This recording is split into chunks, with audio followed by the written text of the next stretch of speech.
Fabio, no te escucho. Ahí, más solo Sí. que Kung Fu, digo.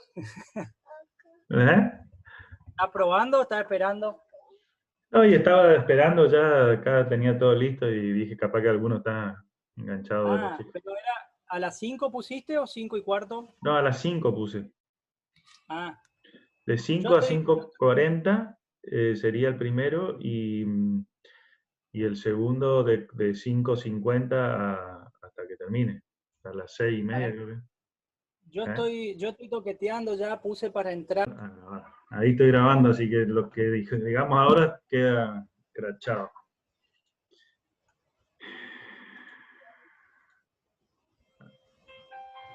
No, teléfono no hasta ahora. Ay, perdón.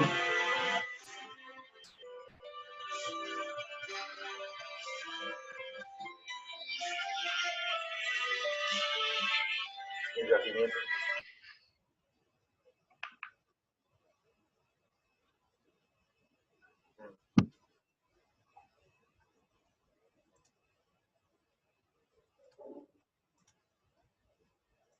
Germán, qué cara de serio que tenés.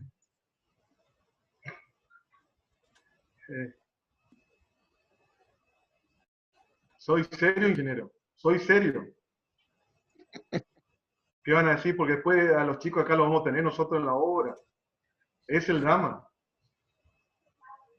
Mirá Y que si quiero no, quiero filmaciones de los puentes. ¿Empezaron los puentes o no? Ahí está el ingeniero Katz a cargo de esa obra solito, joven. Sí, ahí está Así que Tulio. supongo Vamos, yo. que empiece Tulio, Ok. Germán. Listo. Bueno, ¿Arrancamos? Justo me llamaron. Sí, qué mal. ¿Ahí se ve bien?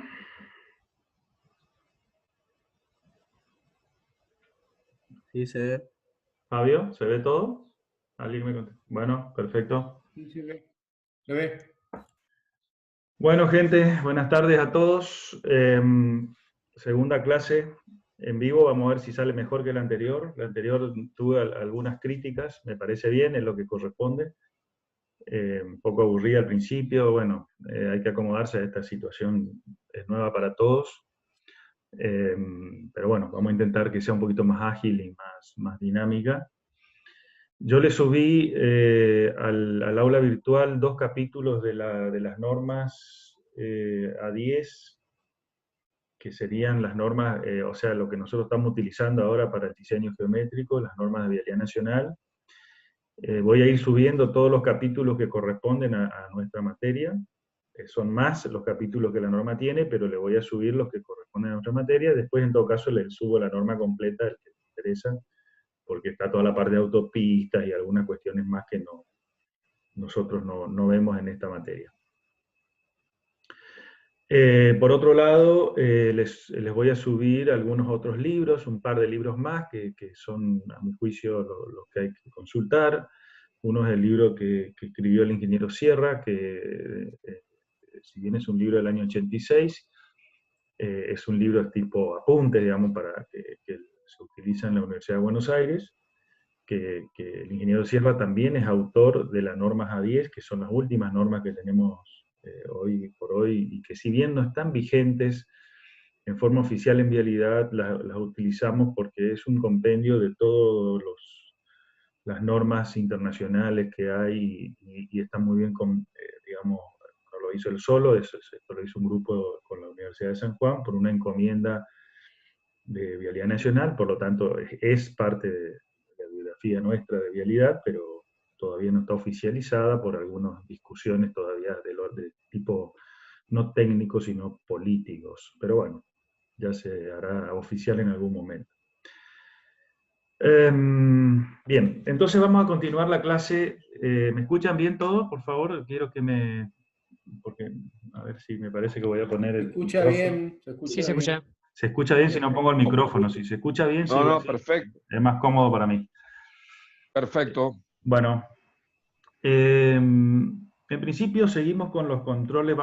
Estamos en el capítulo 2 de la norma, que son los controles de diseño, que son todos aquellos factores y parámetros que van a controlar esa forma que tiene el camino, esa forma visible que le vamos a dar al camino, y que en principio habíamos visto los factores humanos en la primera clase, y ahí habíamos terminado, y ahora vamos a seguir con los otros factores, como ser la topografía no desde el punto de vista de la materia topografía, que es la medición del terreno, con distintos instrumentales y metodologías de medición, sino que tiene que ver con la forma del terreno y lo que hay en el terreno circundante, más conocido como relieve. Pero para nosotros los ingenieros, la forma y el relieve se traduce en la topografía.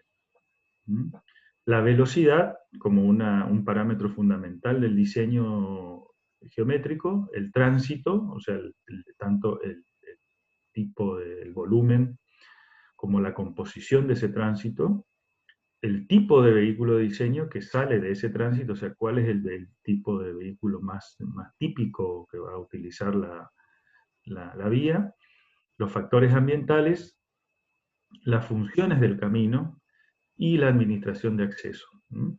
Estos tres últimos puntos, si bien son los más nuevos, digamos, dentro de lo que es la normativa, en realidad el sexto, el séptimo y el octavo ya son temas que vienen de otros momentos, y ya vamos a ir viendo uno por uno qué significa cada uno de estos temas. Vamos a tratar de desarrollarlo en esta clase, en las dos partes que va a tener esta clase.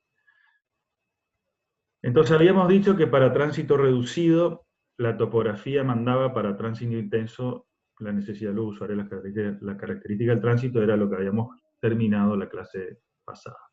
Entonces vamos a hablar de la topografía, o el relieve, o la forma del terreno, cómo influye en el diseño geométrico, ¿no?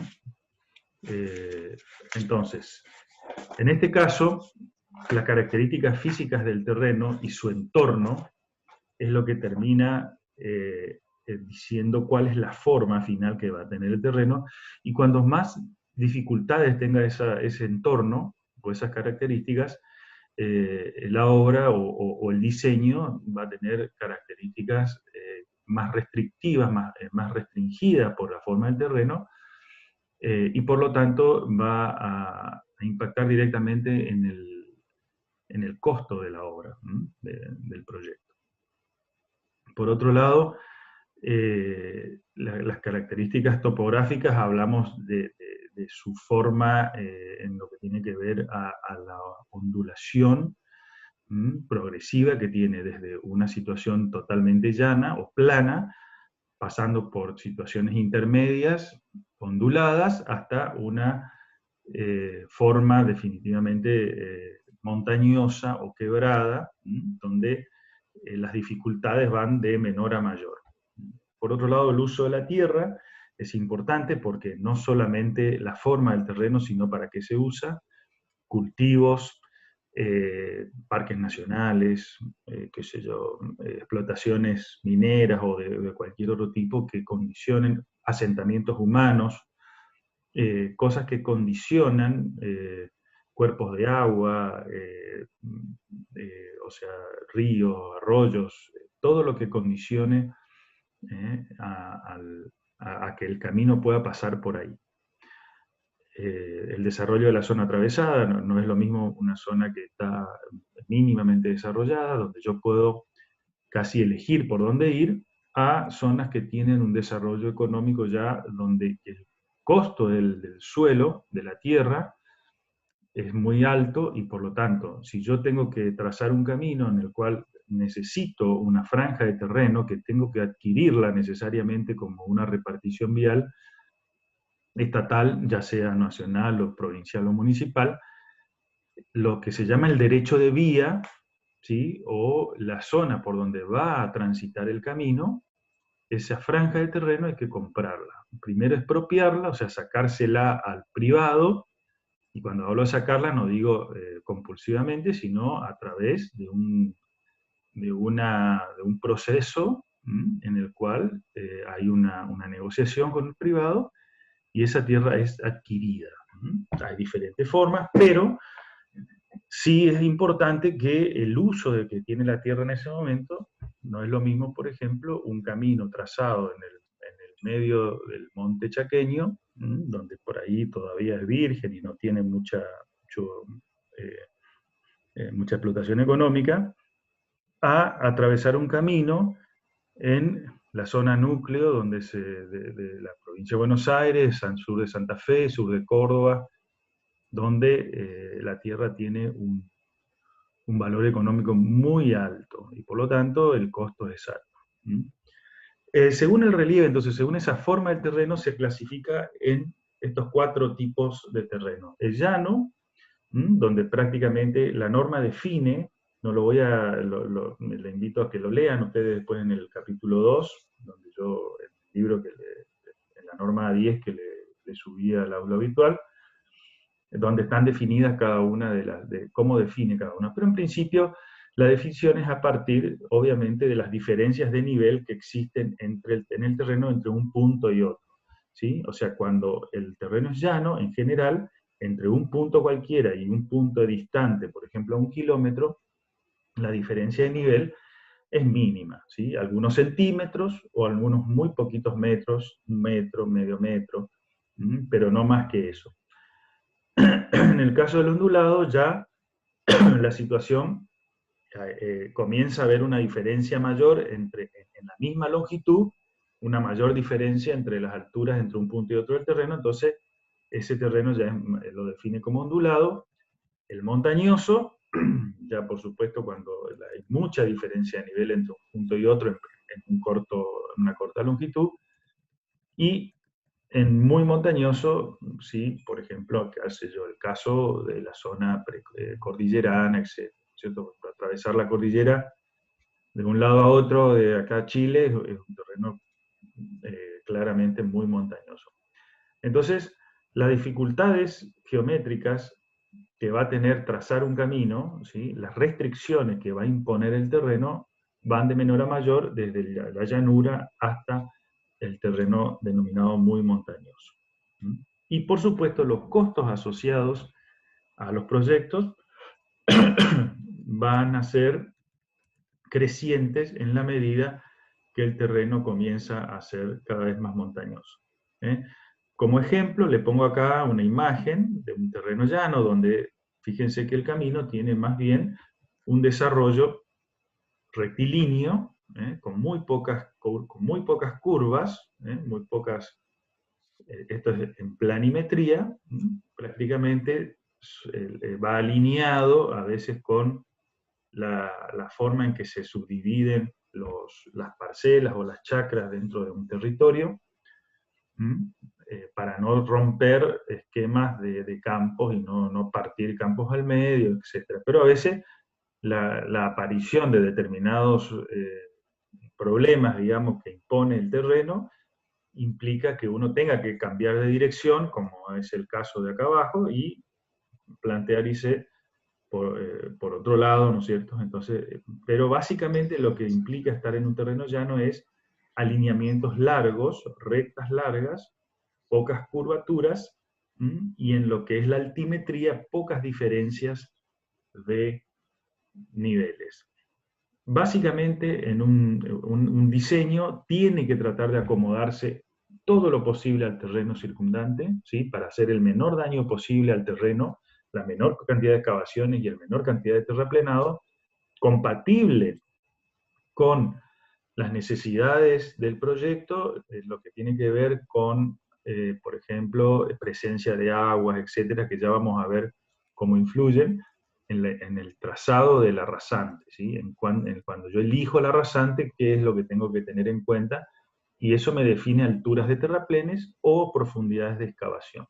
En terrenos llanos, en general, los caminos corren en forma de terraplén, ¿sí? Se construyen en forma de terraplén, porque en terrenos llanos normalmente hay cursos de agua bastante seguidos, entonces en distintos lugares, o presencia de agua cercana a la superficie, por lo tanto necesito ir construyendo todo el pavimento lo más alejado posible de esa situación, pero siempre compatibilizando con la cuestión económica. Cuando más alto hago el terraplén, quizás sea más seguro desde el punto de vista técnico, pero a la vez es mucho más caro. Entonces acá siempre es un equilibrio entre el costo y el beneficio de elegir una determinada rasante.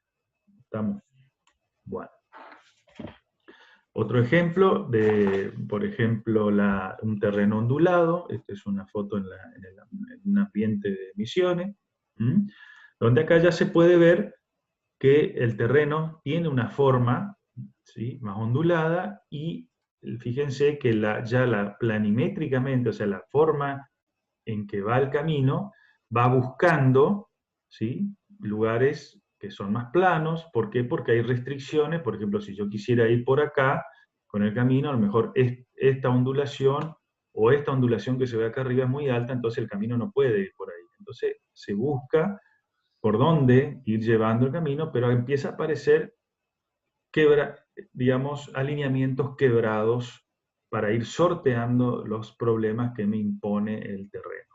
Acá hay otro, fíjense, se ven las ondulaciones, ¿no? Voy copiando, en principio, en forma macro, el terreno, siempre se va a ir copiando en forma macro el terreno, pero en forma, digamos, ya ajustada, ahí es donde empiezan a aparecer zonas de terraplén, zonas de excavación, zonas de corte, etcétera, como ustedes habían visto en las primeras clases, cómo se representa un perfil.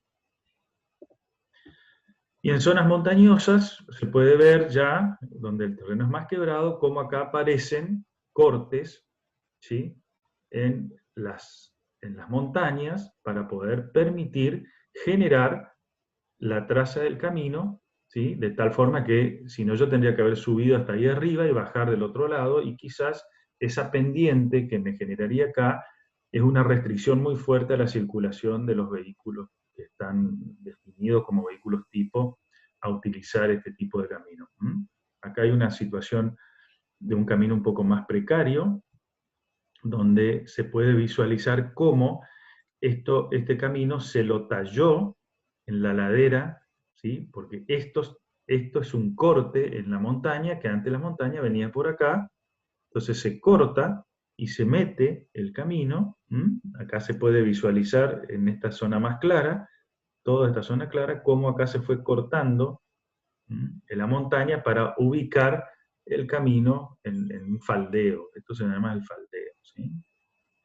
Fíjense que este camino es un diseño muy restringido, muy restrictivo, ya que ni siquiera tiene dos carriles, es un solo carril, y no estoy subiendo la montaña así, ¿sí?, como podría subir un animal, a lo mejor una cabra te puede subir por acá, pero un auto no. Entonces el camino necesariamente tengo que ir ganando altura, tratando de ir bordeando la montaña, ir buscando subir y después bajar, porque lo que en todo caso es la subida para un sentido de circulación, es la bajada para el otro, ¿se entiende?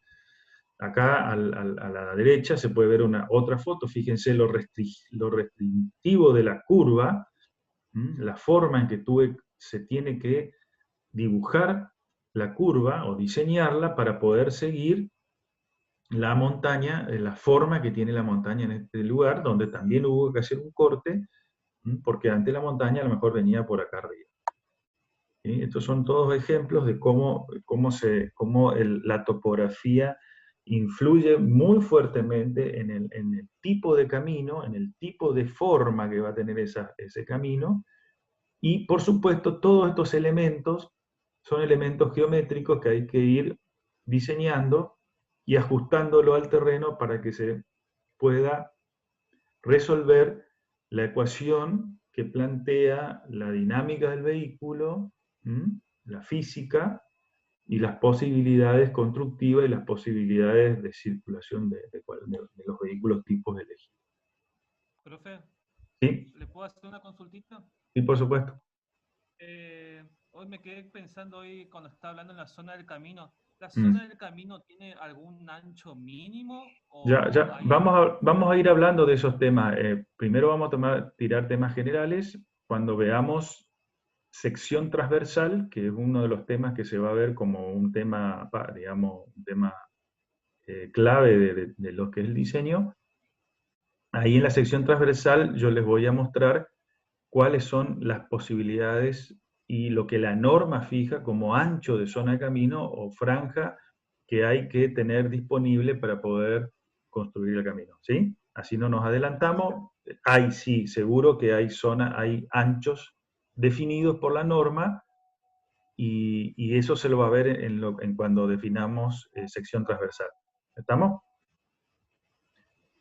¿Contestada la pregunta? Sí, ingeniero, gracias. Disculpe. Bueno. Acá se puede ver otro camino que está en construcción. Fíjense lo fuertemente que condiciona el terreno, cómo necesito ir subiendo la cuesta, ¿sí? O sea, este camino reemplaza al caminito que vimos anteriormente, a este, ¿sí? Este camino, que es parte de la ruta 40, creo, sí, sube, acaba subiendo en una zona de valle, fíjense que es valle, pero la foto está sacada desde una zona alta del camino donde ya subió, ven, acá, sigue subiendo, acá está en la etapa constructiva, y fíjense cómo el camino, hay zonas que se tuvieron que rellenar, zonas que se tuvieron que cortar, para ir ubicando la rasante e ir subiendo paulatinamente con una pendiente suave para que puedan subirla los camiones, para que puedan subirla todos los tipos de vehículos de diseño. Estos son distintos ejemplos de cómo el relieve y el entorno me va condicionando por cómo hacer el camino y por dónde ir. El otro punto que habíamos visto era la velocidad. Ya vimos la topografía, cómo influye en el tipo de diseño, y ahora vamos a ver la velocidad, como tercer punto. Entonces, ¿qué es la velocidad? La velocidad, dice, es uno de los más importantes factores a considerar por los conductores al seleccionar una alternativa de viaje o modo de transporte. O sea, un usuario le da básicamente la mayor importancia a la velocidad con la que puede trasladarse de un punto a otro. ¿Por qué? Porque esa velocidad implica, sobre todas las cosas, una cuestión económica, o sea, el valor del tiempo de viaje se llama, o sea, lo que vale su tiempo de viaje. Por ejemplo, un tipo que cobra por hora para hacer determinado trabajo, o tiene que llegar a determinada hora a su trabajo, tiene que salir a determinada hora de su casa, o bien una mercadería que tiene que recorrer de un punto A a un punto B en un tiempo determinado, o bien porque es perecedera, o bien porque es parte de una exportación que tiene que ser embarcada. Entonces hay un montón de situaciones en la cual la velocidad, que en realidad es el tiempo de viaje, es tan importante para los usuarios de un camino. Y entonces cuando uno diseña, tiene que garantizarle a ese usuario que esa velocidad va a ser la adecuada, va a ser la mayor posible dentro de una situación de seguridad, de operación segura. Entonces, el problema es que una cosa es la velocidad que elige el proyectista para diseñar y otra cosa es la velocidad que elige el usuario para conducir. Y esa velocidad tiene diferentes, digamos, ¿cómo es? Diferentes, el usuario toma una velocidad en función de diferentes razones. Una de las razones es la capacidad y la cultura del usuario y el comportamiento, o sea, cómo opera él, cómo decide él operar. Otra es la operación de los vehículos, o sea, la capacidad de operación del vehículo, qué velocidad puede desarrollar el vehículo. Las características topográficas del camino también es una condicionante. Ya ustedes han visto caminos llanos. En general, las velocidades de operación o las velocidades elegidas por el usuario son superiores a las de los caminos montañosos o ondulados, porque la propia forma hace que el conductor tome sus recaudos y no vaya a una velocidad muy alta porque sabe que tiene riesgos de que la maniobra termine en algún accidente. Entonces, por eso restringe su velocidad por el entorno. Las condiciones climáticas, que también son importantes, que eso es variable en función de un mismo camino, en el mismo tramo, puede haber diferentes velocidades elegidas por el usuario en función de la situación del clima en ese momento.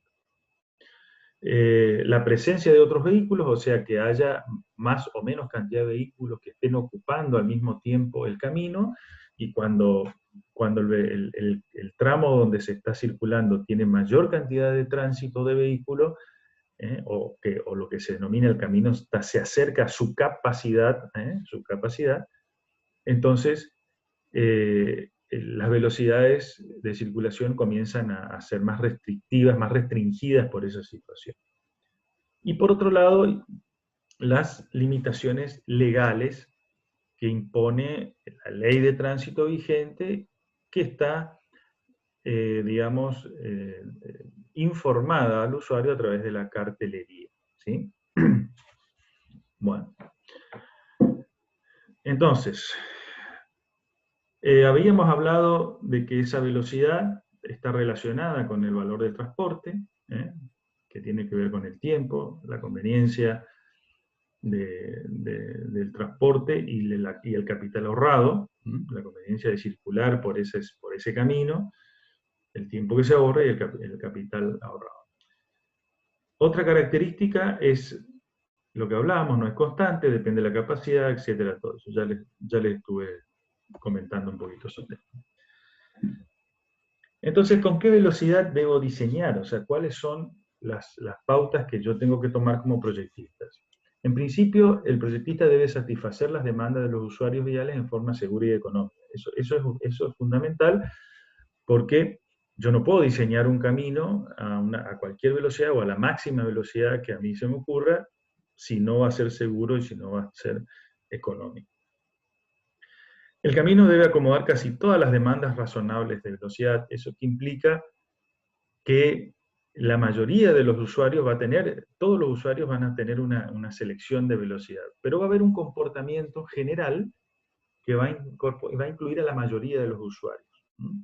Y después siempre hay usuarios que son los especiales, que van por muy debajo de la velocidad, digamos, que elige la mayoría, o las velocidades incluso de diseño, o muy por encima de las velocidades de diseño, o que va la mayoría. Así que son los extremos que también pueden tener que circular por el camino, en lo posible sin producir accidentes. Pero siempre, por supuesto, en este caso, sobre todo los que van a altas velocidades, son los que tienen más probabilidades de provocar o producirse un accidente. Entonces, la velocidad real, una cosa es la velocidad de diseño, otra cosa es la velocidad real a la que será utilizado. Depende entonces, en gran parte, de las características del diseño elegida, y es difícil estimarlas a priori cuál va a ser la velocidad elegida por el usuario, porque básicamente no sabemos. O sea, nosotros podemos estimar y diseñar para eso, pero en principio el usuario va a tener una selección de velocidad que no va a ser muy fácil para nosotros estimarla a priori, porque en un camino que no existe, no hay medición posible de velocidades. A lo sumo puedo medir velocidad, que es lo que se hace en otros caminos existentes, y producir información estadística en base a cómo se comportan los usuarios en otros caminos similares a los que yo voy a utilizar. Entonces, a partir de esta situación, en la norma se definen varias velocidades, y cada una tiene que ver se utiliza a veces en determinados momentos para diseñar algunas partes del camino. Pero la velocidad, la más común, digamos, que se utiliza, es la que se denomina velocidad directriz. Y que el nombre justamente viene a partir de que es la que me va a definir la mayoría de la forma de ese camino. de todos los elementos geométricos que yo tenga que diseñar, en general va a estar definido por esa velocidad directriz. Y se define, la norma la define como la máxima velocidad a la que puede transitar con seguridad, siempre esta palabra va a estar presente, sobre una sección de camino. Cuando hablamos de una sección de camino hablamos de un tramo de varios kilómetros, un conductor de habilidad media, ¿sí? O sea, eso implica que no es ni Schumacher, bueno, pobrecito Schumacher, o sea, no es ningún conductor de Fórmula 1, ni es un tipo que no tiene ni idea cómo manejar una persona. No, precisamente una persona. Sí.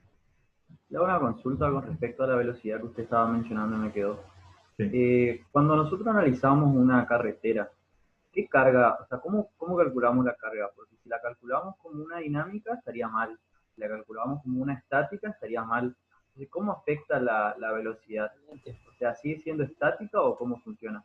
Cuando hablas de carga, ¿hablas de carga para el pavimento? Claro, o sea, si nosotros tenemos un auto, es una carga. Usted dijo que si la velocidad es muy baja o muy alta, los dos extremos va... Bueno, a ver, la pregunta tiene más que ver con el diseño de pavimento que con el diseño geométrico. En el diseño geométrico tenemos que elegir una velocidad para diseñar, no nos queda otra, y asumir, y esa velocidad estadísticamente va a ser la velocidad que va a manejar la mayoría de los usuarios, va a envolver o va a incluir a la mayoría de los usuarios.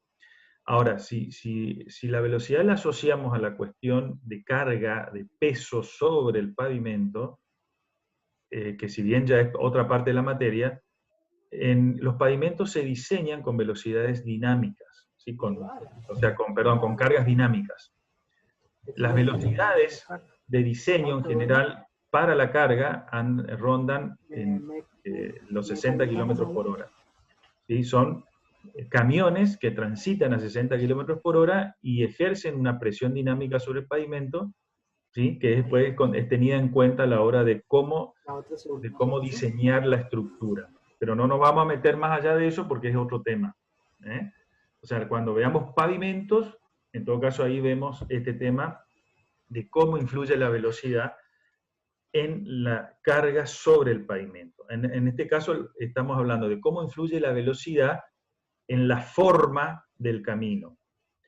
Por eso cuando hablamos de formas visibles, estamos diciendo cómo la velocidad define y controla la forma del camino. Ejemplo, una curva. Si yo la tengo una curva cerrada, yo sé que si la tomo a mucha velocidad, intuitivamente lo sé. Que se ponga una curva cerrada, que no se separe de donde vos estás y no toquen nada. Fabio, cerrá tu micrófono. Fabio, cerrá tu micrófono. Bueno, en el caso de una curva, por ejemplo, el vehículo cuando toma la curva, eso lo vamos a ver después en diseño de curva, ya con una parte del diseño geométrico, vas a ver cómo la velocidad influye en la forma de la curva, ¿sí? En el radio de la curva, en la amplitud que tiene esa curvatura. Ustedes vieron que en una situación como esta, la curva es muy cerrada y por lo tanto cualquiera de nosotros que manejemos sabemos intuitivamente que si yo tomo esta curva a una alta velocidad, probablemente salga disparado hacia afuera. ¿Cómo se llama eso? ¿Futuro ingeniero? ¿Física 1? ¿Cómo se llama? Inercia. Un principio de inercia. ¿Qué tipo de fuerza actúa? ¿Qué tipo de fuerza actúa si yo doblo la curva? O sea, cuando estoy girando algo con un hilo. Si se corta el hilo, sale disparado ese objeto. ¿Por qué sale disparado? Lejos de mí. Por una fuerza centrífuga se llama, ¿no? Fuga, se fuga. Se va del centro centrífuga, se va del centro. Entonces, acá también es lo mismo. Si un vehículo dobla esta curva a mayor velocidad, a una de cierta velocidad, puede salir disparado porque la fuerza centrífuga lo va a sacar, ¿sí? Después veremos cómo hacemos para que no lo haga, pero quiere decir que la velocidad condiciona la forma, no la estructura del pavimento, que eso ya es otra historia. es otra parte de la materia. En esta parte de la materia vamos a ver cómo condiciona la forma. ¿Se entiende? ¿Estamos? ¿Respondida la pregunta o no? Sí, perfecto, profe. Bien. Entonces, habíamos dicho que las definiciones de velocidad, la velocidad directriz es la velocidad a la cual se van a diseñar la mayoría de los elementos geométricos de un camino. Esa velocidad está definida como aquella que puede transitar con seguridad una sección de camino un conductor de habilidad media manejando un vehículo en buenas condiciones mecánicas, o sea que no esté condicionada la velocidad por el vehículo, no esté condicionada la velocidad por la habilidad del conductor y no esté condicionada la velocidad por la seguridad, sino que es la velocidad que puede desarrollar sin restricciones en un tramo de camino bajo condiciones de flujo libre, clima, visibilidad y calzada húmeda. Eso es importante, ¿sí? Esto va a ser de mucha importancia y ya vamos a ver por qué. Entonces, esa es la definición de velocidad directriz, que yo la adopto, pero que no quiere decir que después los usuarios van a ir a esa velocidad. Eso ya es otra historia. Esa velocidad directriz, el manual de proyecto la define a partir de la topografía, justamente, que es uno de los controles de diseño que vimos anteriormente. Entonces, la topografía, cuando es muy montañosa, restringe al máximo esa velocidad directriz y dice, no tiene que diseñar para un camino para que se circule a más de 25 a 50 kilómetros por hora. Eso dice la norma. ¿Por qué? Porque justamente, por lo que vimos anteriormente en la foto, si yo aumento la velocidad de directriz de diseño, esas formas, como la curva, tendrán que ir cambiando de tamaño y hay momentos que eso va a ser antieconómico e imposible de practicar en ese tipo de terreno. Entonces, cuando la restricción de la topografía es muy alta, como en el caso de la muy montañosa, lo que hace la norma es restringir el rango de velocidad directriz a utilizar. En el caso de montañosa lo lleva de 30 a 80, en el caso de ondulada de 50 a 110, y en el caso de llana, como ahí ya las restricciones del terreno es mínima, la lleva de 90 a 130. Recomendaciones para su elección. Obviamente características topográficas uniformes, quiere decir que cuando la característica de la topografía es uniforme, por ejemplo, todo llano, no tengo por qué modificar la velocidad directriz de un tramo, salvo, por ejemplo, que se me interponga una travesía urbana, una zona donde tengo que, por motivos legales, restringirla. Pero en general se trata justamente de mantener que toda la forma del camino acorde a la velocidad elegida.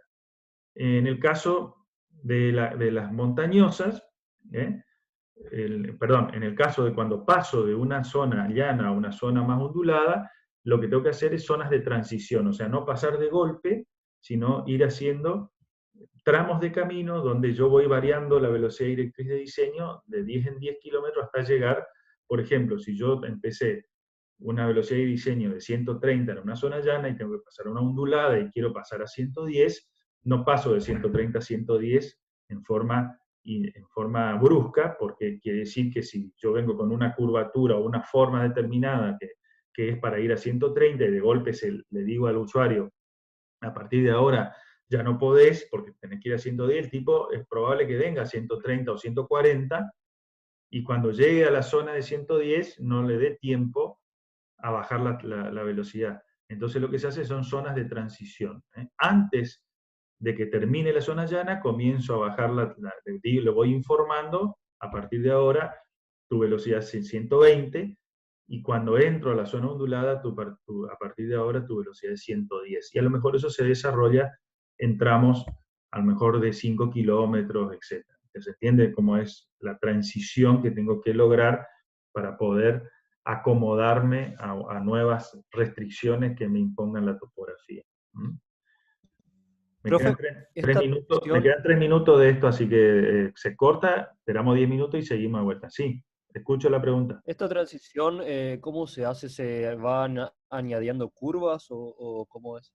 No, depende de dónde la tenga que hacer. A lo mejor eso es una zona recta y no necesito a lo mejor intervenir con curvas, pero si es así, la transición tiene que ser, por ejemplo, si voy a restringir, lo tengo que informar a través de la cartelería, y si no, si me va a aparecer una curva, si yo sé que ya tengo una curva restringida para 110, trato de de que la información el usuario la reciba unos kilómetros antes para poder, digamos, informarse a tiempo de que ya está en una zona restringida. O sea, cuando entre a la zona restringida, ya sepa que tiene que ir. A veces la forma del camino es la que define, eso depende de cada proyecto, y a veces si no es así, la cartelería o la información que le tengo que dar al usuario sí tiene que hacer eso para cuando llegue el momento, porque si es una recta, quizá no haga falta bajar la velocidad de golpe, pero en algún momento en una zona ondulada te van a empezar a aparecer curvas, entonces evidentemente cuando llegue ahí sí ya tiene que estar el usuario totalmente, digamos, en conocimiento de la situación. ¿Se entiende? Y es recomendable entonces proyectar un camino para una velocidad directriz superior a la de su categoría, eso es para prolongar la vida útil, ¿sí? Porque los caminos, por ejemplo, son diseñados ahora, pero tienen que durar 50, 60 años. Entonces, evidentemente, a veces, si yo soy muy restrictivo en la velocidad, ese camino tiene una corta vida útil en su forma, y después voy a tener que ir modificando cuando necesite incrementar la vida útil o incrementar esa vida útil. A veces pasa mucho, por ejemplo, la ruta 11 en el tramo Santa Fe Resistencia es un caso bastante típico de esa situación, ¿eh? Donde hay una restricción fuerte o sea, donde las curvas, por ejemplo, que actualmente tiene un tramo, en algunos tramos de la ruta son muy restrictivas respecto a una ruta de llanura. Yo estoy en el minuto 40, no sé si se va a cortar o no, parece que sí. No, le aviso que no se iba a cortar porque se ve que actualizó el programa, así que no creo que se corte. Bueno, ¿quieren seguir? Seguimos, yo no tengo problema. ¿Eh? Si seguimos quiere decir que o cortamos acá y arrancamos con la otra. Si no, seguimos con esta y terminamos. Si todos están de acuerdo, yo había cortado simplemente porque pensé que se me iba a cortar en los 40 minutos. Pero si les parece, seguimos, yo no tengo problema. ¿Mm? Seguimos, profe. Bueno, ok. Seguimos. Bien. Entonces, la otra velocidad que define la norma es la velocidad de operación, ¿eh? Esa velocidad de operación ya tiene más que ver con lo que hace el usuario, no con lo que definió el proyectista, sino con lo que hace el usuario. Y esa velocidad de operación es la velocidad en la cual se observa que los conductores operan sus vehículos durante condiciones favorables. Entonces acá fíjense que ya aparece la palabra observan, hay una observación, y los conductores operan sus vehículos durante condiciones favorables de flujo libre, clima, o sea que es lo que podríamos decir, es la velocidad directriz elegida por el usuario, si lo queremos poner como una definición simple, ¿eh? La velocidad directriz, la que define la norma, es la que elige el proyectista con la que va a diseñar, y en las mismas condiciones de la velocidad directriz, la que elige el usuario, cuando uno va y mide, tiene la oportunidad de medir, se llama velocidad de operación. Las velocidades de operación obviamente no se pueden medir antes de un proyecto, se miden después de un proyecto. Por eso muchas veces se utilizan velocidades que se pueden medir en otros lugares, en otras rutas, y se las utiliza o se las extrapola a un proyecto para poder decir, bueno, en general, un usuario se comporta de esta manera. ¿De qué depende? De la geometría, de la separación entre vehículos, que tiene que ser más de 5 segundos. ¿Por qué? Porque no tiene que haber restricción por un vehículo que va adelante. Y es observada, dice, o sea, es medible. No es una que yo tomo de la norma o de una tabla, sino es observada. Después viene, dentro de esa velocidad de operación, viene lo que se denomina la VO85. Esta velocidad, la velocidad de operación, corresponde al percentil 85, lo que estadísticamente se define como aquel valor de velocidad que incorpora o incluye al 85% de los usuarios, y queda un 15% que en general supera esa velocidad, ¿sí? Esa velocidad VO85, que es una velocidad estadística, es la que se utiliza habitualmente para analizar la seguridad y lo que se denomina la coherencia de un diseño. Entonces, ¿por qué? Porque es la que va a utilizar la mayoría de los usuarios, ¿sí? No es la VO100, sería la que usan la máxima velocidad registrada, medida. La VO85 es de las medidas la máxima, que incluye el 85% de los usuarios que están por debajo de esa velocidad o hasta esa velocidad. Ejemplo, si la velocidad máxima medida es de 150 km/h en un tramo, se midieron un montón, 100 tipos, 100 vehículos, hay 15 que van más de 120 y 85 que van menos o hasta 120 km/h. Bueno, la V85 es 120, ¿se entiende? Es la que engloba o incluye a todos los que van a esa velocidad. Eso, una de las normas más conocidas y la que se ha tomado como norma de, digamos, de referencia mundial, es la norma AASHTO, que es el organismo vial nacional de Estados Unidos, y que es un organismo que existe desde prácticamente principios del siglo XX, y es el que, digamos, publicó las primeras normas e investigaciones sobre diseño vial, y entre esas cosas hace mucha estadística, mucha investigación, y entre esas investigaciones aparecen estas curvas, que son las típicas curvas de distribución, estadísticas, donde ustedes fíjense que para diferentes años que ellos han ido tomando velocidades en diferentes puntos del país, de su país, esas velocidades han ido modificándose la forma en que se distribuyen estadísticamente, y este es un gráfico donde yo puedo establecer cuál es la V85. A partir de esto, acá están el 100% de las tomas, de las muestras tomadas y a qué velocidad iban, ¿sí? Fíjense, desde 40 a 150. A ver, ¿cuánto es ahí que no veo? A 160. Entonces, fíjense que estadísticamente en Estados Unidos, vamos a tomar la más moderna, que es la del año 87, prácticamente, si tomamos el 85%, fíjense cómo se va modificando esa velocidad, o sea, la V85, según el año, tiene un valor diferente como promedio general del país. Eso tiene que ver con el comportamiento, tiene que ver con evidentemente con la infraestructura, cómo es la infraestructura, el estado de la infraestructura y la tipología de los vehículos. Estas curvas se siguen haciendo, hay curvas más modernas. Acá en la Argentina no hay, porque no se hace este tipo de estadística. Para publicar esto y decir que esto es cierto, hay que tener muchos datos y que estadísticamente sean, digamos, comprobables, y que sea un dato que sea irrefutable.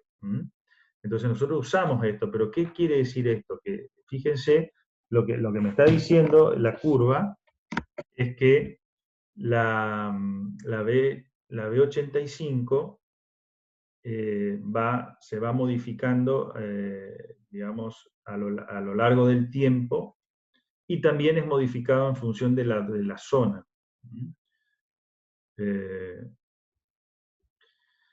La otra velocidad que aparece es la velocidad media de marcha, que ya es una velocidad, la velocidad de marcha, perdón, no la media de marcha, la velocidad de marcha, que la define la norma como en condiciones de flujo libre, o sea, que nadie me moleste para adelante, es la relación entre la longitud de una determinada sección de camino y el tiempo real que un vehículo tarda en recorrerla, excluyendo los lapsos por demoras de tensiones originadas por causas ajenas al camino en sí, el tiempo que el vehículo está en movimiento. Entonces, a diferencia de las otras, que es una velocidad instantánea medida en un lugar, en un punto específico, por ejemplo con un radar, donde pasa un vehículo y yo lo mido en ese lugar preciso, cuánta velocidad lleva, ¿sí? Y yo puedo tomar la velocidad en una recta, en una curva, etc. Puedo tomar en una pendiente, o sea, yo puedo tomar en diferentes lugares y obtener diferentes velocidades de operación en función del tipo de geometría que tiene ese lugar. Ahora, la velocidad de marcha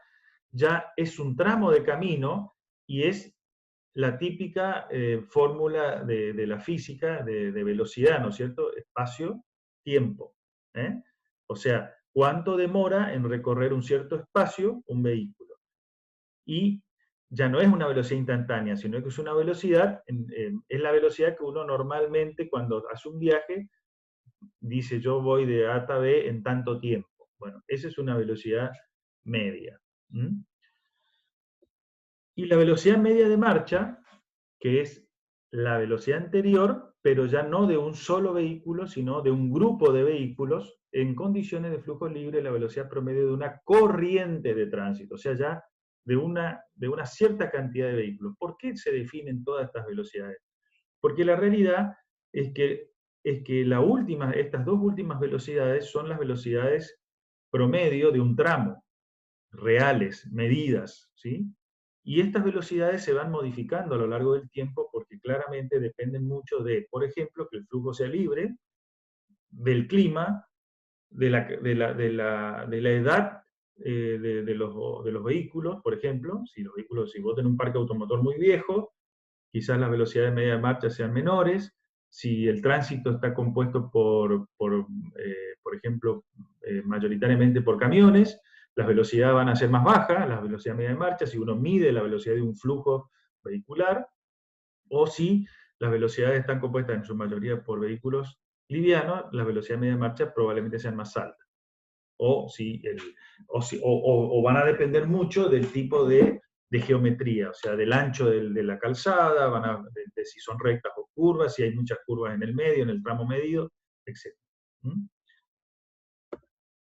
Entonces, lo que sí hay es una relación entre la velocidad directriz, y acá esto es muy importante porque hay una relación entre la velocidad directriz y esa velocidad media de marcha. Esta es la que realmente voy a medir y esta es la que yo adopté como diseño. Entonces, estas tres líneas que aparecen acá tienen que ver con el volumen de tránsito, o sea, con ese famoso flujo libre.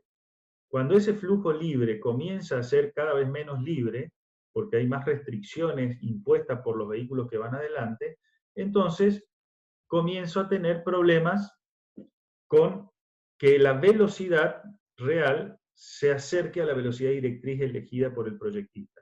¿Sí? Entonces, fíjense, por ejemplo, para una velocidad de 100 km por hora, que yo elegí como diseño, como diseñador, la velocidad media de marcha, con un bajo volumen, o sea, en condición cercana al flujo libre, probablemente, fíjense, esté en el orden de los 85 km por hora. No se acerca al 100. Es un poco menos. Siempre va a ser un poco menos, porque dependen de un montón de variables y factores. Entonces, esa velocidad, a su vez, directriz, si el volumen del tránsito, o sea, me alejo de la condición de flujo libre y me voy poniendo cada vez, el caño cada vez se llena más de agua, como yo le dije al principio en la clase 1, ¿sí? Que el caño donde van los vehículos, si se considera la corriente de los vehículos como un fluido, cada vez va más, cada vez se atora más, entonces el problema empieza a bajar el rendimiento de ese camino, y ese rendimiento se lo mide como velocidad de circulación real, que se llama velocidad media de marcha. Entonces, la velocidad puede caer cuando cae la capacidad del camino a su mínima expresión, o sea, cuando ya está saturado de autos, hay muchos autos, ya fíjense que la velocidad prácticamente está en 60 km por hora, aunque mi velocidad de diseño es 100. Entonces, cuando sucede eso en un tramo de ruta, una cosa, si sucede durante mucho tiempo, mucho lapso del día, muchas horas del día, quiere decir que los caminos, que le llegó el momento de su vida útil al camino y habrá que pensar en cómo incrementar esa capacidad o el tamaño o la sección de esa cañería. ¿Cómo se traduce esto en un diseño vial? duplicaciones de calzada, separaciones de sentido de circulación, o sea, autovías, autopistas, control de accesos, mejora del diseño geométrico, o sea, las curvas, si eran antes un poco cerradas, habrá que ponerlas un poco más amplias para que las velocidades se puedan mantener mayores, etcétera, ¿sí? Entonces, esa es la forma. Por ejemplo, esto es lo que sufrió el tramo para lo que son del Chaco, del tramo entre Resistencia y Macayé, cuando ya el tránsito era tal que había empezado esta velocidad media de marcha a bajar a niveles intolerables, ¿sí?, para una ruta. Entonces se decide la duplicación de la calzada como primer medida para poder, ¿qué hacer? Que no esté restringido el flujo libre, ¿sí? O sea, volver a una condición de flujo libre para que el tránsito no tenga que depender, para hacer un sobrepaso, por ejemplo, de que venga o no un vehículo de frente. Entonces, de esa manera se evita una congestión, producto de las restricciones que impone el tránsito, se lleva el tramo a flujo libre, y esta velocidad, aunque no modifique la velocidad directriz de diseño de la duplicación de la calzada, sí modifiqué la velocidad media de marcha, que es lo que a mí me interesa. O sea, que todo vuelva a tener una velocidad más normalizada, más estándar y pareja, y poder mantenerla a lo largo de todo el tramo. ¿Eso qué me garantiza? Lo que dije al principio de esta clase, de que yo tengo que garantizar en un diseño geométrico que el usuario mantenga una cierta velocidad en forma lo más pareja posible, lo más uniforme, y eso me garantiza a mí evitar sorpresa y tratar de que el usuario llegue en el menor tiempo posible, aunque no haya modificado la velocidad directriz. ¿Se entiende? La relación que se encontró, estos son unas curvitas, o lo que se denomina un modelito matemático, o sea, esto que es observado, se lo puede asociar a una fórmula matemática que aproximadamente lo representa, y ese modelo es para velocidades menores a 40 km por hora, o sea, en este rango, acá, muy chiquitito, prácticamente es una recta, por eso dice velocidad de marcha igual a velocidad directriz, por lo tanto, la pendiente de la recta es 1, ¿sí? Acuérdense de geometría analítica. Y para velocidades directrices mayores a 40 km por hora, o sea, ya en este rango, fíjense que ya, ya no son rectas la relación del comportamiento de la relación entre velocidad media de marcha y velocidad directriz, sino que son curvas. Y esas curvas tienen un exponente, o sea, son ecuaciones exponenciales. Por eso aparece que la velocidad media de marcha es una relación exponencial con la velocidad directriz a través de este coeficiente, 1,782, y este exponente. Esto, si uno le pone valores, lo que hace es dibujar probablemente una de estas curvas. Pero que también dependen de la restricción del volumen, para qué volumen estamos midiendo esto. Esta tablita es nada más que los cálculos. La norma pone una tabla, hace el calculito y dice para 25 es 25, para 30 es 30, porque Vm es velocidad media de marcha igual a V, pero a partir de 40, o sea de 50, ya no es la relación no es directa, y estos valores surgen de aplicar esta ecuación. ¿Para qué sirve esto? Para que una vez elegida la velocidad directriz, yo pueda calcular a qué velocidad media de marcha me va a circular, ¿sí? En principio, a flujo libre, la corriente de tránsito, el 85% de esa corriente de tránsito en principio. Y después existen las velocidades límites. ¿Sí? Las velocidades límites son las que se limitan a través de el señalamiento o las restricciones que tienen que ver con la normativa, la ley que está vigente. Entonces, la velocidad límite es la máxima o mínima velocidad permitida por ley, estatuto o zona de velocidad en una sección de calle o camino comunicada a los conductores por medio de señales regulatorias. ¿Sí? Existen tres tipos de velocidad límite. La máxima señalizada, La máxima legal que no siempre está señalizada porque puede haber, digamos, yo puedo tener en un tramo que es de 110, pero puntualmente en un cruce de caminos, en un tramito corto, la señalizo a 50 o a 70. ¿Se entiende? O sea, limito en un tramito corto. Por eso, en un tramo largo, la legal es una cosa y la señalizada en un tramito corto es otra para puntualmente resolver en ese lugar. ¿Mm? Y la máxima legal señalizada, que bueno, es la que normalmente uno ve en la ruta cuando dice máxima 80, máxima 110, etc. Entonces,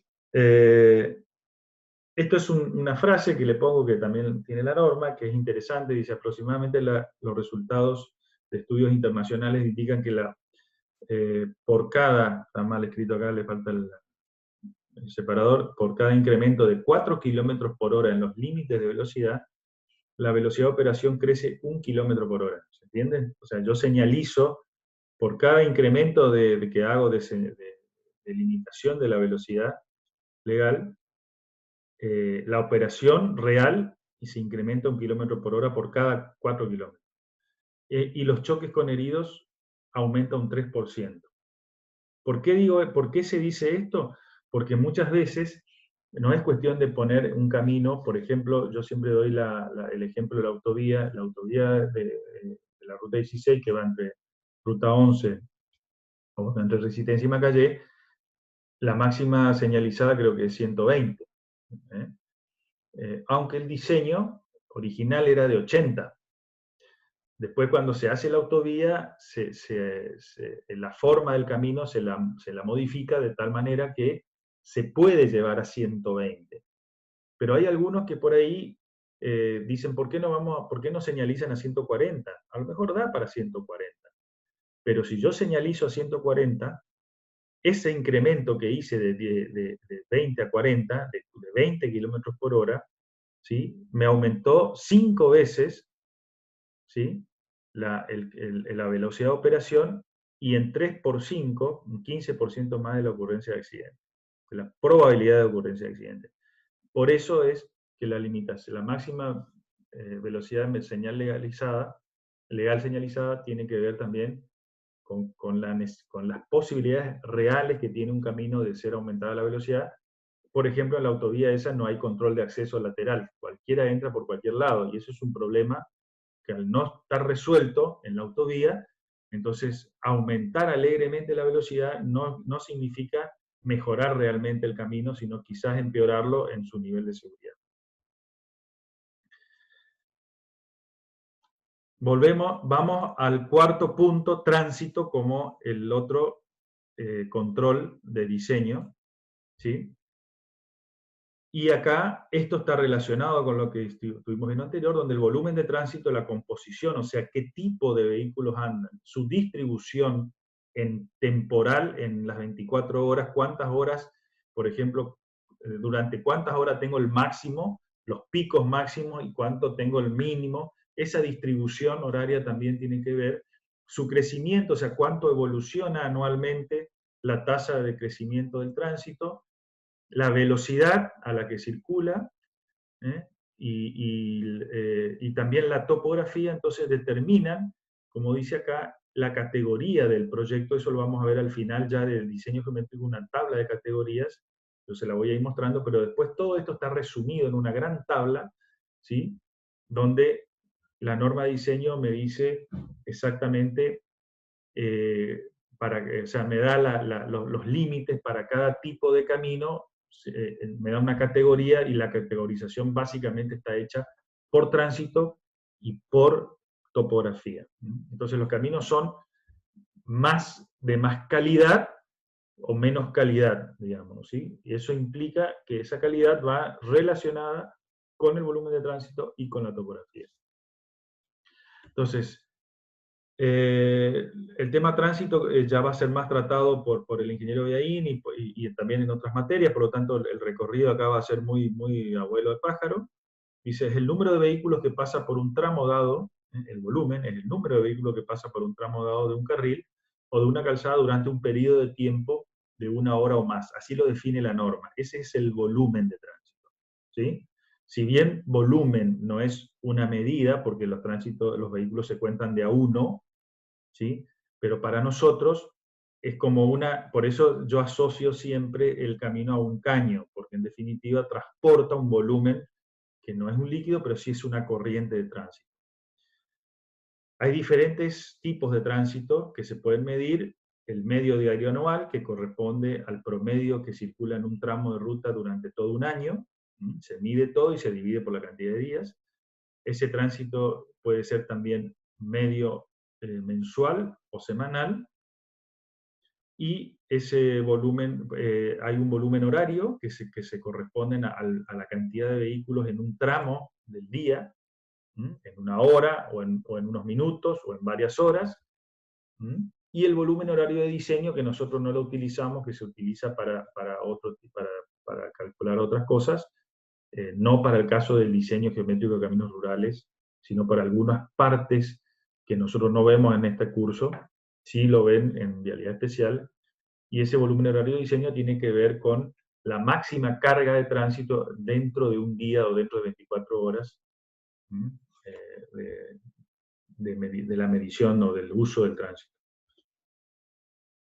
Este tránsito se mide con contadores. Esos contadores son estos equipos que se colocan en la ruta, tienen una serie de elementos que permiten que cuando un vehículo pasa, ese elemento registra el paso del vehículo, mide el eje, se registra en unos aparatos que están acá adentro, que están alimentados por esta batería. O sea, esto que ven acá es lo que está acá adentro, y estos registros son los registros que hace este aparatito.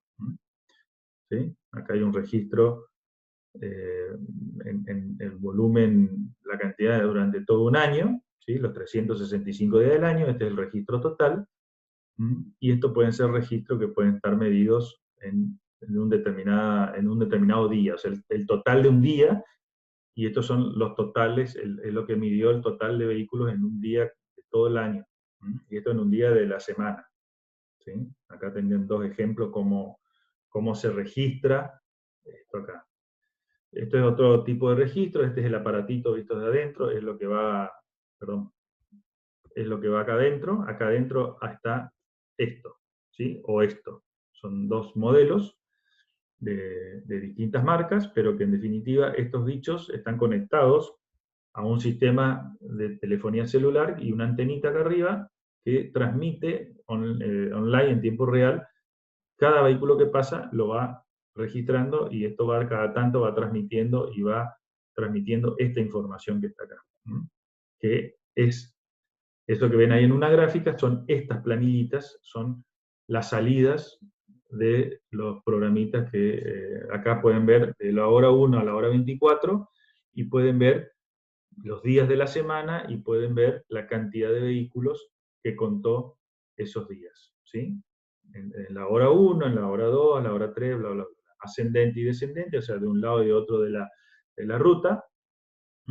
Y después hay otra serie, fíjense que hay una serie de información como ser las velocidades. La velocidad máxima, la velocidad media, perdón, en ambos sentidos, y el percentil 85, esa la veo 85, que, por ejemplo, este es el promedio, la velocidad media es 94,4, y la velocidad, la VO85 es 117,5. ¿Se entiende? O sea, todos estos datos se registran automáticamente actualmente, que ya prácticamente todas las reparticiones lo hacen, ¿sí? El crecimiento del tránsito tiene que ver con la curva de evolución a lo largo de un periodo de tiempo, que puede ser años, un año o varios años. Hay diferentes modelos de crecimiento, eso depende del tramo, depende de la ruta, depende de muchos factores, pero básicamente hay ajustes que pueden ser exponenciales o ajustes que pueden ser aritméticos, o sea, como rectas, pero esto implica un crecimiento, o sea, acá es tránsito medio diario anual respecto al tiempo, por ejemplo, el año 1, el año 2, el año 3, el año 4, 2015, 16, 2017, 2018, 2020, cada año va a tener un punto de tránsito medio anual. La evolución puede responder a uno de estos 2 modelos matemáticos. El crecimiento puede estar dado por las fórmulas típicas de crecimiento exponencial. Son modelos matemáticos conocidos, donde acá está figurando la tasa de crecimiento y los años de crecimiento, o los años tomados para el crecimiento. Esto es más compleja, esta es más simple. Hay diferentes curvas que responden a cualquiera de estos modelos de crecimiento. No voy a ahondar en esos temas, que no es nuestro tema. La capacidad, que es otra de las cuestiones que tienen que ver con el tránsito, se define capacidad como máximo flujo horario de personas o vehículos que puede razonablemente esperarse atraviesen un punto o sección uniforme de un carril o calzada. ¿Sí? O sea, en un lugar determinado de la ruta, es la máxima cantidad de vehículos que puede pasar, ¿sí?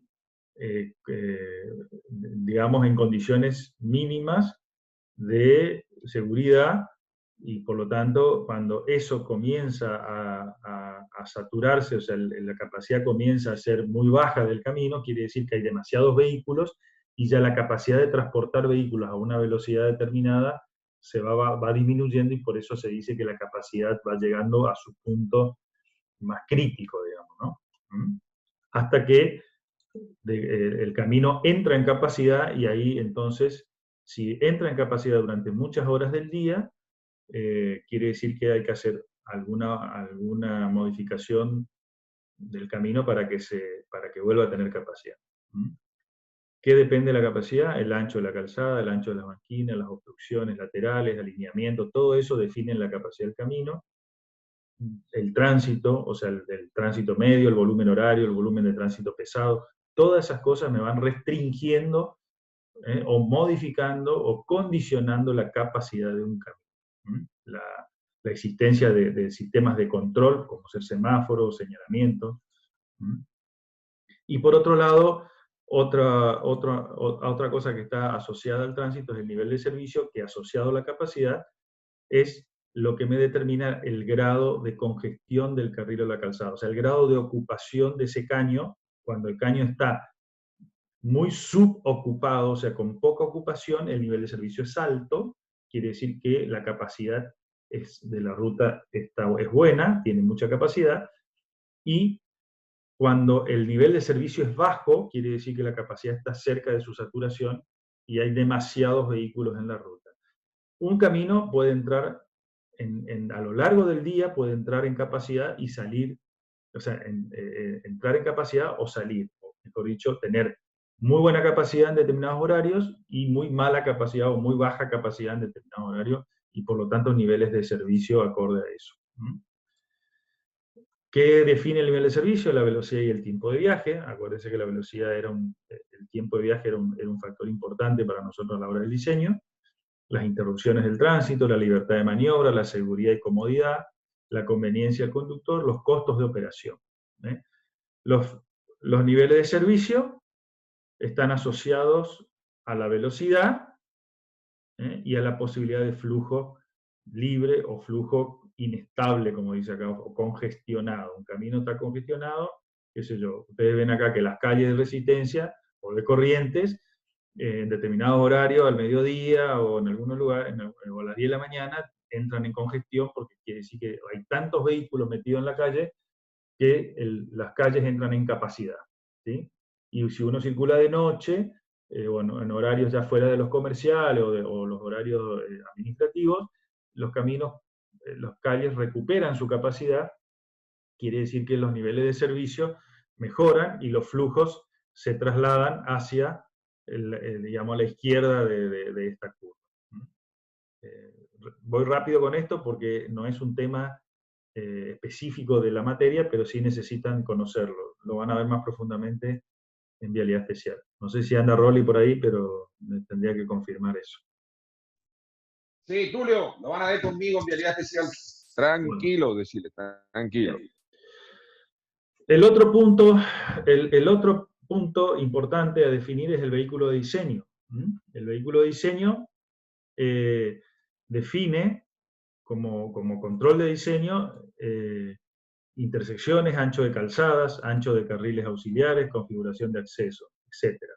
No tanto el diseño geométrico en sí de un camino rural de dos carriles como los nuestros, sí define mucho el ancho de las calzadas, el ancho de los carriles. Eso sí, pero claramente cuando hay mayor cantidad de predominancia de vehículos pesados, vehículos grandes, de gran porte, hay que tratar de elegir los anchos de carriles los mayores posibles dentro de lo que la norma me permite. ¿Cómo se elige? Bueno, en general se eligen los vehículos que utilizan, si yo tengo un 2% en una corriente de tránsito, el 2% va a ser los vehículos pesados, y quizás no elija el ancho o el diseño a partir de eso, pero si el 20%, el 15, 20% de los vehículos van a ser pesados, sí ya tendría que estar considerando obviamente que los vehículos pesados me van a definir claramente las dimensiones del camino. Acá dice típicamente son el 85 o 15 percentil de cualquier dimensión dada, por lo cual los vehículos de diseño son vehículos hipotéticos seleccionados para presentar una clase. ¿Qué quiere decir esto? Que los vehículos de diseño, como muestra la tabla, esto lo da la norma, son vehículos típicos, no son los tamaños que ven acá, altura, ancho y longitud del vehículo, responden a condiciones promedios de los vehículos comerciales actualmente en uso y a la venta, digamos, ¿no? Los vehículos en general mantienen determinadas dimensiones para tipos de vehículos similares. Los autos, como dice acá, ómnibus interurbano, ómnibus urbano, los distintos tipos de camiones, como dice acá, unidad simple, camión simple, camión semirremolque, de los distintos tipos de camión semirremolque, etc.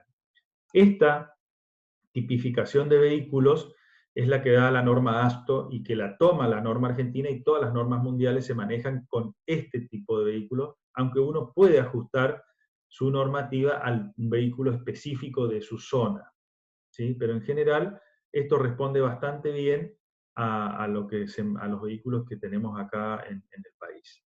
Como dice acá abajo, el vehículo, por ejemplo, el WW15, que es un camión semirremolque, representa adecuadamente al camión semirremolque de 18,6 metros, aunque ahí dice 16,8, de longitud total, el máximo permitido por la ley 24449 y Ley Nacional de Tránsito.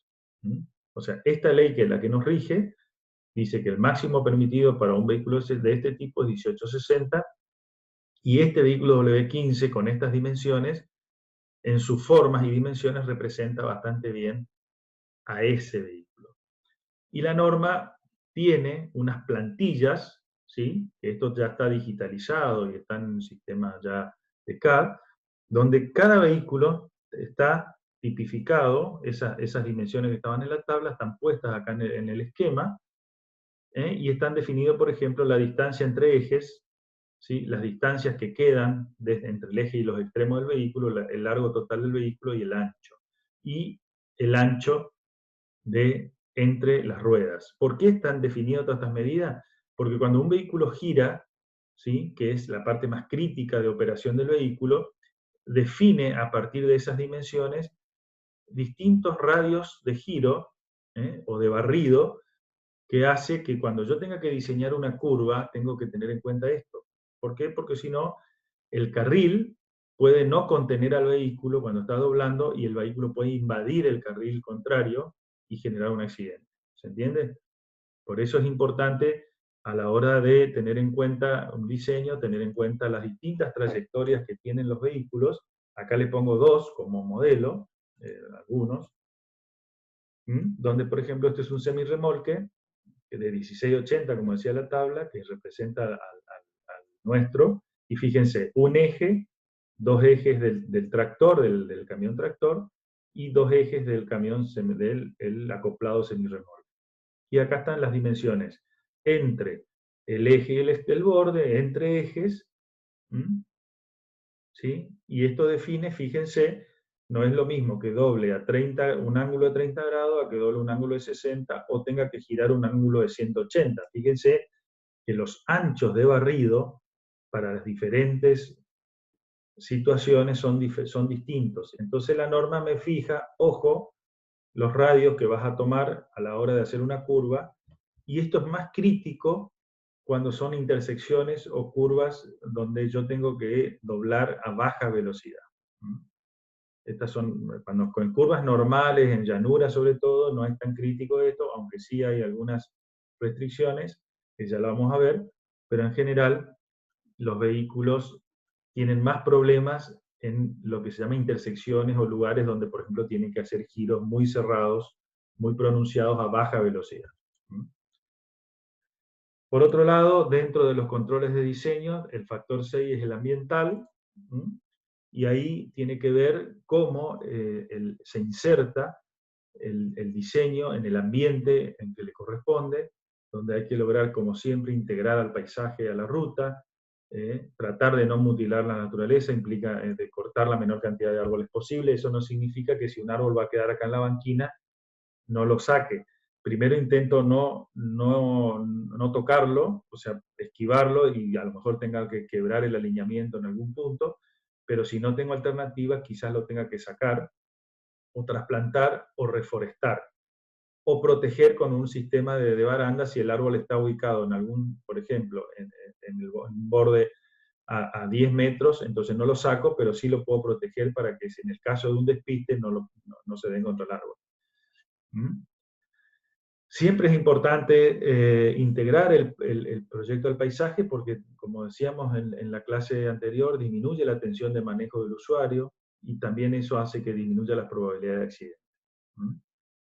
Esto es otro ambiente, esto es un ambiente de llanura, donde quizás es más boscoso y por eso se lo puse a propósito. Acá pueden ver un camino que prácticamente deforestó casi todo el ancho disponible, y a lo mejor esto se podría haber evitado, ¿sí? Podría haberse evitado haciendo algo un poco más amigable. Y en este caso, que es una ruta que se desarrolla en el sur argentino, en la zona de cordillera, ya la ruta está un poco más integrada al ambiente, y acá ustedes pueden ver que ya las banquinas son un poco inferiores, de menor ancho, hay una arboleda que rodea o que está bordeando el camino, pero el camino a su vez es generoso en sus dimensiones. Y la última una de las últimas de los controles que tienen que ver con el diseño, tiene que ver con las funciones del camino. Esas funciones tienen que ver con la importancia y con el volumen de tránsito y el tipo de tránsito que va a transportar. Entonces, la norma define diferentes tipologías de caminos y sus funciones, como ser, por ejemplo, caminos que pueden ser de movimiento principal, tendrán determinadas dimensiones, curvaturas, etcétera, caminos de transición, que son los que salen y toman un distribuidor o un colector, que ya son caminos de más bajo tránsito y de más baja velocidad. ¿Sí? Este otro gráfico también me muestra, ¿sí?, las diferentes categorías en que se puede dividir un camino, y que yo puedo, y que en función de esa importancia y de esa categorización es lo que yo tengo que elegir después cuáles son las dimensiones del camino. Y por último, la administración de accesos, que es importante porque en este caso lo que tengo que ver es que cuando yo hago un camino, lo que sucede habitualmente es que ese camino propone una mejora en la actividad económica y un incremento en las actividades económicas, sobre todo, y en las actividades, en la instalación digamos, de viviendas, de sectores urbanizados, y eso hace que se vayan modificando las condiciones de acceso de la población o de los usuarios al camino. Yo tengo que garantizar ese acceso siempre con seguridad y en las mejores condiciones posibles para no estorbar el flujo de tránsito, pero no impedirla de ninguna manera, sino que un camino cuando recién inicia probablemente tenga pocos accesos, haya pocos población o pocos campos que estén ahí, pero a medida que va pasando el tiempo y eso va evolucionando la economía de la zona, ese acceso, ese uso del suelo, como dice acá, el cambio del uso del suelo, hace que se genere mayor tránsito y por lo tanto más conflictos a la hora de entrar al camino. Y eso es lo que se llama administración de accesos. ¿Sí? A medida que yo tenga que ir administrando mayor cantidad de accesos, le voy a tener que ir dando, por ejemplo, a lo mejor no puedo decirle, bueno, ahora accedes directamente de tu casa al camino, sino que accedes a un camino lateral primero, colector, y ese camino accede al camino principal por un distribuidor, ¿sí? o más seguro. Eso es lo que se llama normalmente administrar un acceso. Y ahí pueden ver las diferentes cosas que trata la administración de accesos y qué es lo que las intenciones que tienen, que se tienen. Esto es un tema bastante complejo, porque en realidad es un tema que pasa en la mayoría de los caminos que se diseñan y que uno no puede de antemano prever ni diseñar un control de acceso súper estricto o súper complejo, porque a lo mejor no existe el problema, pero el problema sí se va a ir produciendo en la medida que ese camino vaya incorporándose a la vida económica de un país, o de una región.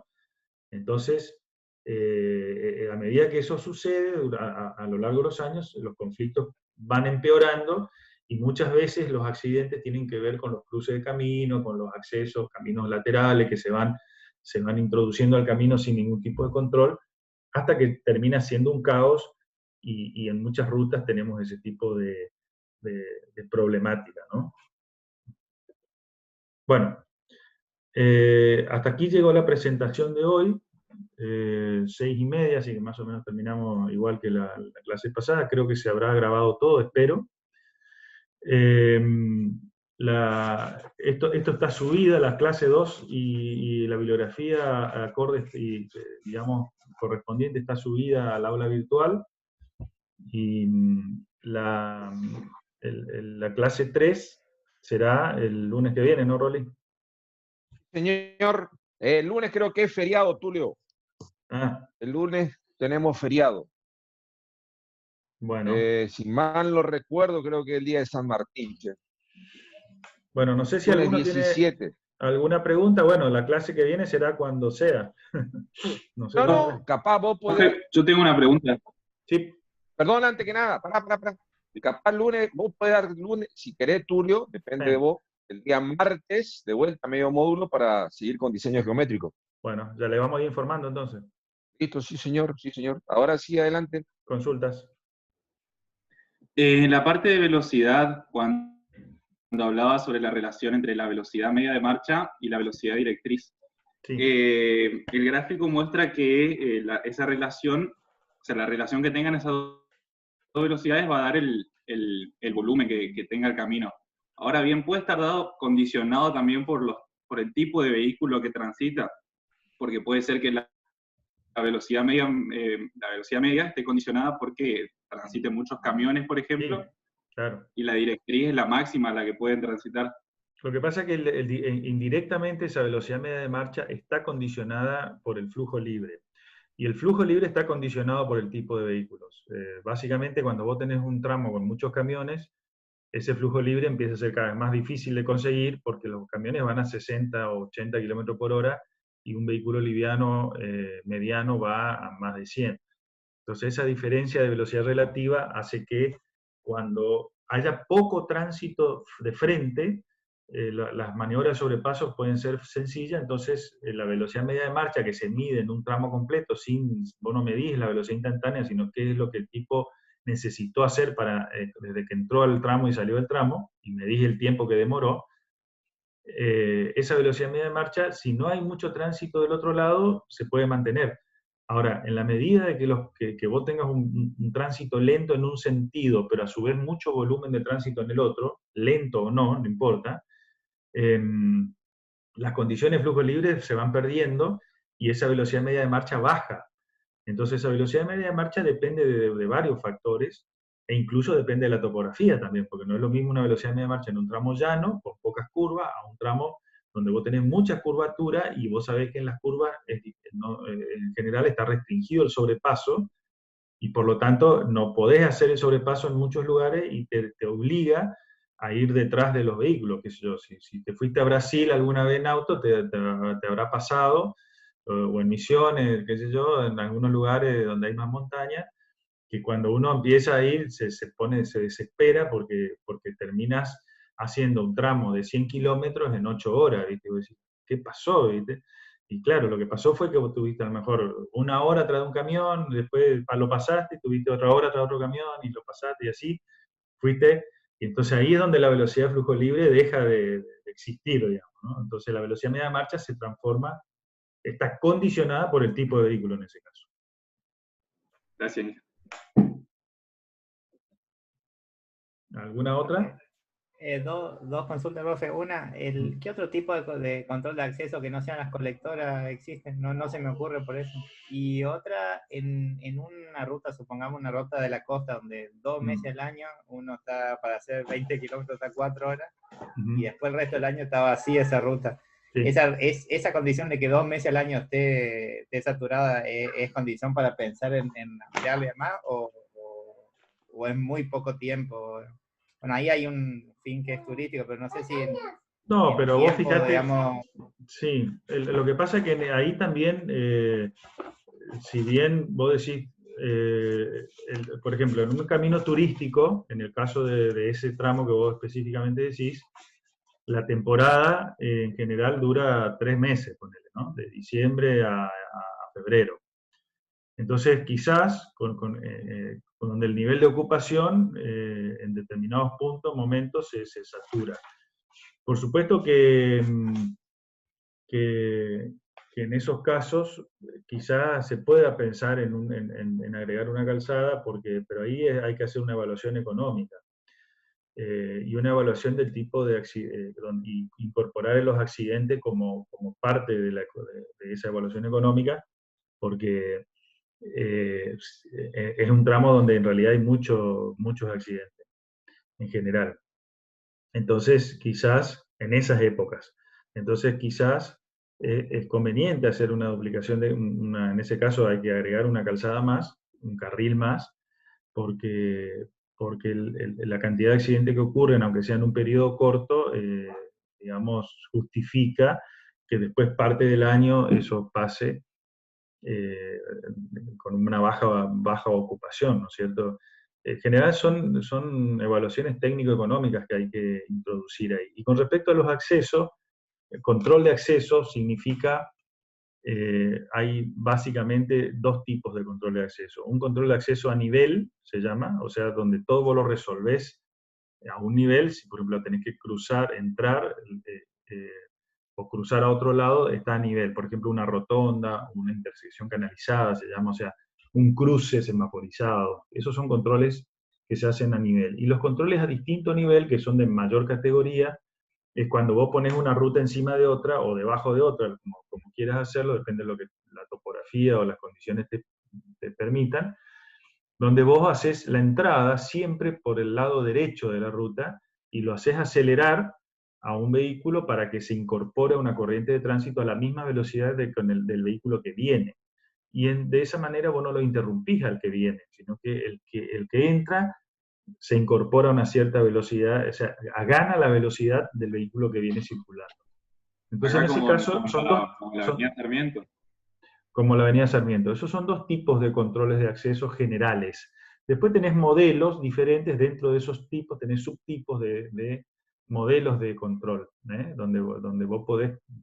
la colectora es uno de ellos, pero la colectora lo que te hace es que vos no entrás directamente a la ruta, pero después la colectora sí tiene que entrar a la ruta en algún momento. Entonces la colectora se conecta a la ruta principal de una de esas 2 maneras. O a nivel, o a distinto nivel, porque cruza, por ejemplo, si está de un lado, cruza arriba y baja por otro lado, ¿entendés? Como el caso de la Sarmiento, o qué sé yo, acá no hay muchos casos en la zona, porque no hay muchas intersecciones a distinto nivel, pero en Buenos Aires toda la autopista de ingreso a Buenos Aires, cualquiera de las autopistas de ingreso, el sur o el oeste o el norte, todas tienen ese tipo de... Vos entras a la Panamericana y una vez que entras, haces 80 kilómetros, 100 kilómetros y no te cruzás con nadie.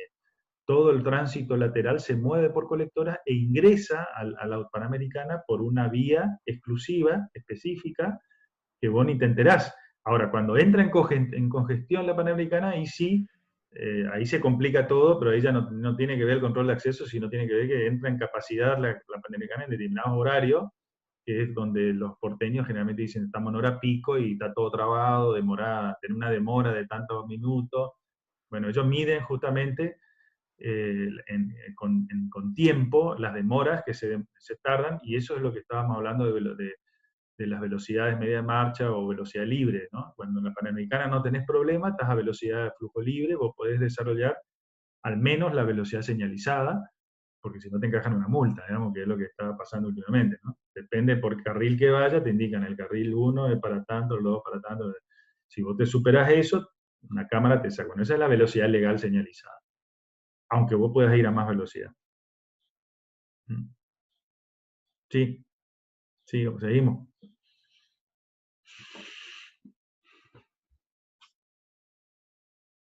Escucho ofertas.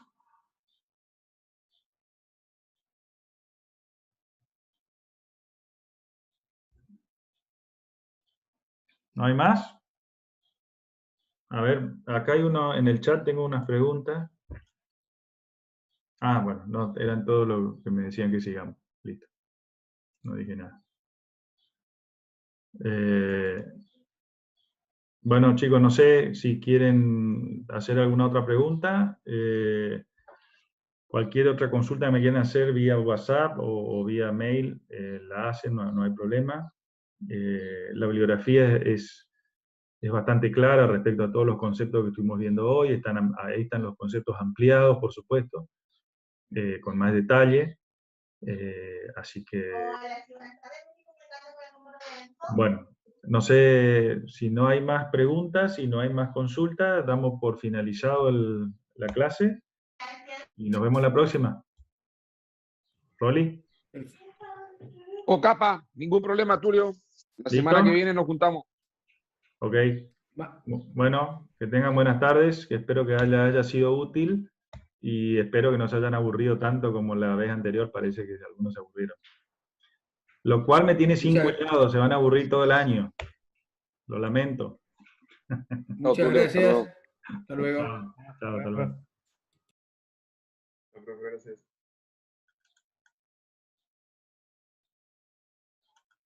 Gracias, profe. Hasta luego. Chao, chao.